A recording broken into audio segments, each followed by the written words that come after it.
गौरव भाटिया जी, नीतीश कुमार जरूरी है या मजबूरी है? क्योंकि महाराष्ट्र में एकनाथ शिंदे के साथ आप चुनाव लड़े, फिर वो डेप्यूटी बने और फडणवीस साहब सीएम बने, तो नीतीश कुमार ही सीएम बनेंगे? क्या सोच रही है इस वक्त बीजेपी की? सोच क्या है और वो कितने जरूरी, कितनी मजबूरी?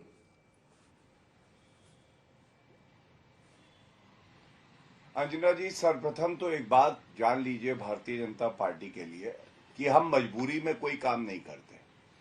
भारत के लिए अगर नरेंद्र मोदी जी जरूरी हैं तो बिहार के लिए नीतीश कुमार जी जरूरी हैं। और नीतीश कुमार जी के लिए गर्व से हम ये कह सकते हैं वो हमारे वो साथी हैं, 4 दशक से वो राजनीति में हैं, लेकिन उनके चरित्र पे कोई दाग नहीं है। और दूसरी तरफ देखिए, ऐसा लालटेन है जिसकी बत्ती बुझ चुकी है, अंधेरा ही अंधेरा है। लालू प्रसाद यादव 5 बार दोषित, एक नहीं 5 बार दोषित है चारा घोटाले में, जानवरों का चारा खा गए। और अभी अभी हमने देखा किस तरह से नरेंद्र मोदी जी ने जब अपना भाषण दिया तो बताया कि बिहार के लिए चाहे वो एम्स दरभंगा की बात हो, चाहे वो किसानों की बात हो, 19वीं किश्त प्रधानमंत्री किसान सम्मान निधि में सब किसानों को मिली है, बिहार की खास चिंता करते हैं। और जब बजट आया था तो मखाना इंडस्ट्री को हम बढ़ावा देंगे, हमने बजट में ये बात भी कही थी। तो एक तरफ विकास है, दूसरी तरफ आरजेडी का जंगल राज। अब जंगल राज जो है वो खल्लास हो गया, खल्लास, फिनिश। और इसीलिए लालू प्रसाद यादव हो चाहे तेजस्वी यादव हो, उनको चिंता हो रही है। गौरव जी, एक सवाल है आपसे, बीच में आपको टोक रही हूं, लेकिन देखिए बहुत सारे बच्चे जब होते हैं उनमें से एक जो होता है ना, जो बार बार भाग जाता है, कहीं दूर चला जाता है, उसको बड़ा पुचकारना पड़ता है, उसको मन से लाडला सीएम भी कहना पड़ता है। सही नहीं हूं मैं? मृत्युंजय जी बैठे हुए, इनकी पार्टी के भाई वीरेंद्र सिंह ने अभी अभी कहा हमारी तरफ आ रहे हैं। सब डोरे डालते हैं नीतीश बाबू पर। नहीं, अगर हमारे नीतीश बाबू पे दूसरे लोग डोरे डाल रहे हैं तो इसमें बुराई क्या है? हमें तो अपने रिश्ते पे विश्वास है ना। मैं 2 बातें बताऊंगा आपको। लाडला सीएम कहा, हाँ। क्योंकि बिहार की जनता भी उन्हें लाडला सीएम कहती है और वो आदर से प्रधानमंत्री जी के पैर छूते हैं। अंजना जी, इसको आप नकार नहीं सकती हैं। 1994 समता पार्टी बनाई नीतीश जी ने और 2013 तक वो हमारे साथ रहे। कितने 19 साल हो।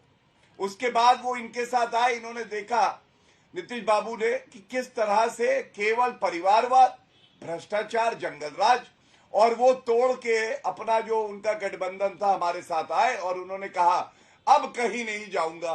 तो हम तो उन पे विश्वास करते हैं। और सबसे बड़ी बात है, देखिए भारतीय जनता पार्टी की हमारी 74 सीटें थी, उनकी 44 सीटें थी, उसके बावजूद हमने उनको मुख्यमंत्री माना, उनके नेतृत्व में सरकार बनी और बिहार विकास पथ पे आगे निकला है। इसीलिए बिहार की जनता फिर से एनडीए की सरकार मांग रही है। वो कह रही है कि हमें भाजपा अच्छी लगती है, हमें जेडीयू अच्छी लगती है। ठीक है, मैं आपके पास आ रही हूँ राजीव जी, लेकिन उससे पहले एक बार मृत्युंजय तिवारी जी के पास चलते हैं, क्योंकि पिछले विधानसभा में सबसे बड़ी पार्टी इनकी बनी वहां पे चुनाव में। लेकिन ये भी एक सच्चाई है मृत्युंजय जी कि लोकसभा चुनाव में प्रधानमंत्री नरेंद्र मोदी और की लोकप्रियता हावी रहती है और सब आपका हवा हो जाता है।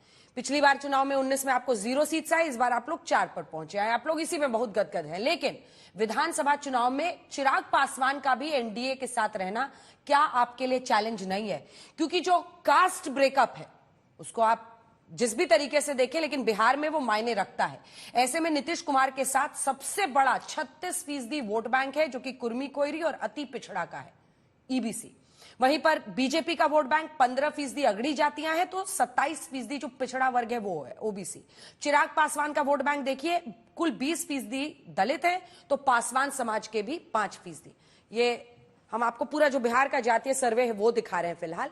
लेकिन जो जातीय समीकरण है उस नजरिए से जीतन राम मांझी को देख लीजिए ना, दलित कुल 20% उनकी तरफ, तो वहीं मुसहर समाज जो है वो भी लगभग 3% उनकी तरफ जाता है। और जो उपेंद्र कुशवाहा का वोट बैंक है लगभग 4% कुशवाहा वोट है। मतलब अगर आप जातीय फॉर्मूले को देखें तो ये जातीय समीकरण आपके एमवाई के सामने बहुत भारी भरकम नहीं दिख रहा है मृत्युंजय जी?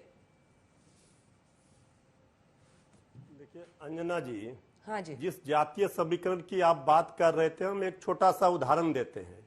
इसी लोकसभा चुनाव में जब आप कह रहे थे कि मोदी जी की लोकप्रियता थी, तो ठीक है कि हम 19 में 0 पर थे, इस बार 4। जय हिंद दोस्तों, अभिषेक ऑफिशियल टीवी में आपका स्वागत है। आपने इस वीडियो के डिबेट में सुना होगा कि कैसे अंजना कश्यप अपने बिहार की राजनीति में अभी चुनाव होने वाले हैं, जिसको लेकर नरेंद्र मोदी वहां पर बड़े बड़े रैलियों का आयोजन कर रहे हैं, जिसको लेकर डिबेट यहाँ रखी गई थी।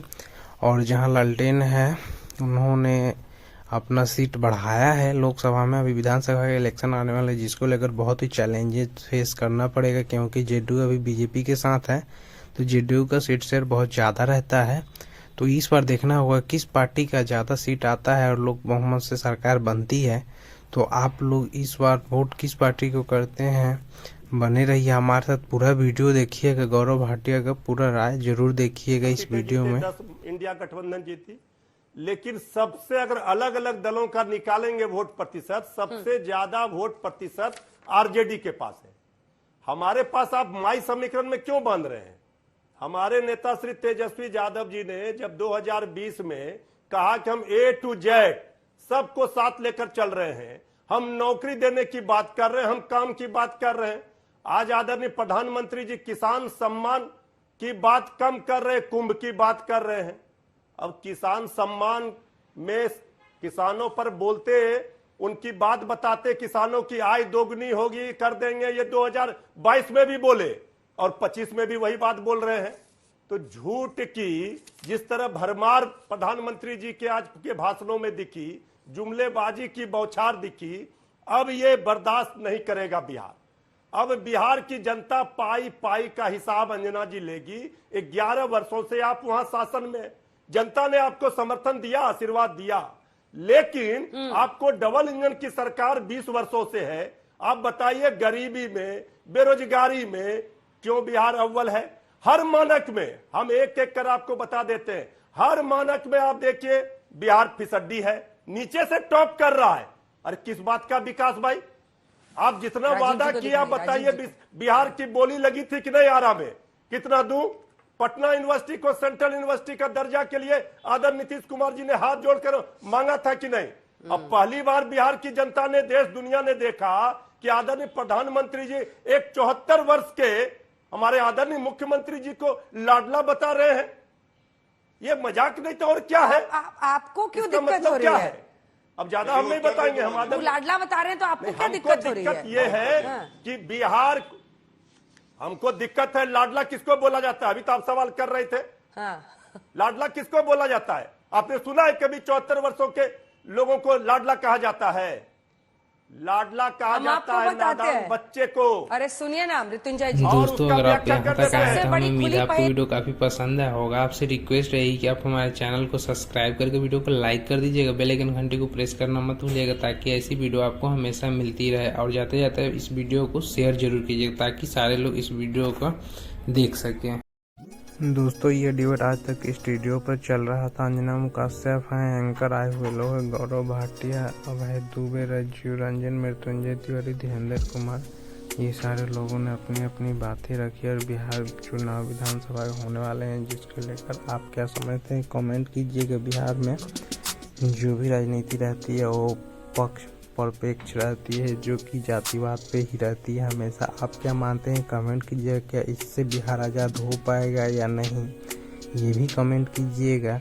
और मिलते हैं अगली वीडियो में। जिन्होंने कमेंट किया था उनका कमेंट पिछली वीडियो में था। मिलते हैं अगली वीडियो में। जय हिंद।